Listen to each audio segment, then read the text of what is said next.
REET level second 2022, यहाँ से shift fourth की चाइल्ड डेवलपमेंट एंड पेडागोजी के क्वेश्चन देख रहे हैं। पहला क्वेश्चन कहता है निम्न में से सीखने की प्रक्रिया में शामिल है शारीरिक, पर्यावरणीय व मनोवैज्ञानिक, ये सभी शामिल है तो उपरोक्त सभी इसका हल होगा। सूक्ष्म प्रणाली वो निकटतम व्यवहार है जिसमें व्यक्ति रहता है। सूक्ष्म प्रणाली वह निकटतम व्यवहार है जिसमें व्यक्ति रहता है। हार्वर्ड गार्डनर ने बहुबुद्धि का सिद्धांत प्रस्तावित किया। हार्वर्ड गार्डनर ने बहुबुद्धि का सिद्धांत प्रस्तावित किया। आरटीई अधिनियम 2009 के अनुसार निम्न में से किस प्रमाण पत्र के बिना कोई विद्यालय स्थापित नहीं किया जाएगा? मान्यता प्रमाण पत्र रिकॉग्नाइजेशन के बिना नहीं किया जाएगा, रिकॉग्नाइजेशन के बिना। अनुभव द्वारा उत्पन्न व्यवहार व व्यवहार क्षमता में किसकी अपेक्षाकृत स्थायी परिवर्तन को अधिगम कहा जाता है?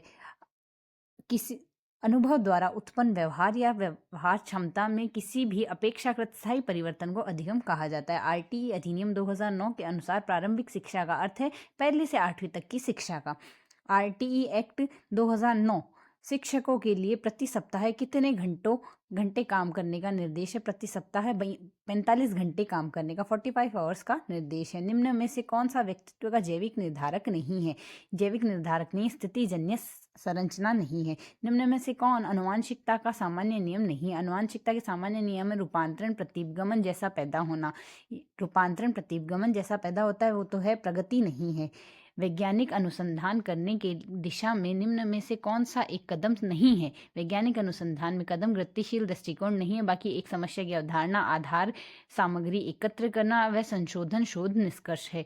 परीक्षण की विश्वसनीयता का संदर्भ दो भिन्न अवसरों पर एक ही परीक्षण पर किसी व्यक्ति द्वारा प्राप्त लब्धकों की संगति से है। परीक्षण की विश्वसनीयता का संदर्भ दो विभिन्न अवसरों पर एक ही परीक्षण पर किसी व्यक्ति द्वारा प्राप्त लब्धकों की संगति से है। बच्चों को मुफ्त व अनिवार्य शिक्षा का अधिकार 2009 के अधिनियम के अंतर्गत दिया गया है।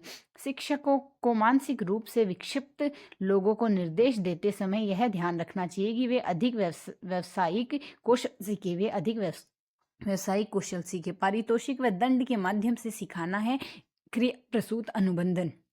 यह है हमारे पास क्रिया प्रसूत अनुबंधन। फ्रायड के अनुसार व्यक्तित्व के प्राथमिक संरचनात्मक तत्व है इदम, अहम, परा अहम। फ्रायड के अनुसार व्यक्तित्व के प्राथमिक संरचनात्मक तत्व है इदम, अहम, परा अहम।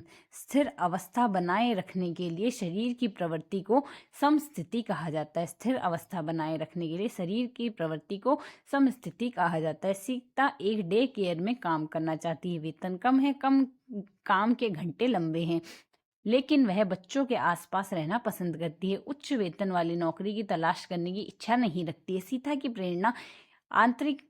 सीता की इस प्रकार की प्रेरणा है आंतरिक अभिप्रेरण, आंतरिक है यह। प्रतिभाशाली की पहचान में हमें प्राथमिकता देनी चाहिए वस्तुनिष्ठ परीक्षा के परिणाम में। निम्न में से कौन सा संज्ञानात्मक कार्य पद्धति के स्वस्थ स्तर को बनाए रखने के मदद के लिए उपयुक्त नहीं है? यहाँ से आसीन जीवन शैली नहीं होगी, बाकी क्रीड़ा में भाग लेना, क्रॉसवर्ड पहेली पर काम करना, पठन करना, यह होगी। जीवन अस्तित्व के संघर्ष में उत्तरजीविता की एक सतत श्रृंखला प्रस्तुत करता है। यह किसके द्वारा कहा गया है? डार्विन द्वारा कहा गया। पियाजे द्वारा दिए गए संज्ञानात्मक विकास के सिद्धांत में निम्न में से कौन सा विकास का प्रमुख काल नहीं है? चक्रीय चरण नहीं है, बाकी संवेदी प्रेरक स्थिति है, पूर्ण संक्रियात्मक स्थिति है, औपचारिक प्रचालन है। निम्न में से कौन जब कोई व्यक्ति सूचनाओं को संसाधित कर रहा होता है तो मस्तिष्क में चलने वाली मानसिक गतिविधि कहलाती है विचारण, थिंकिंग कहलाती है। बुद्धि लब्धि का फॉर्मूला है MA/CA × 100, MA/CA × 100 है। आत्मसात्करण है, एसिमिलेशन है।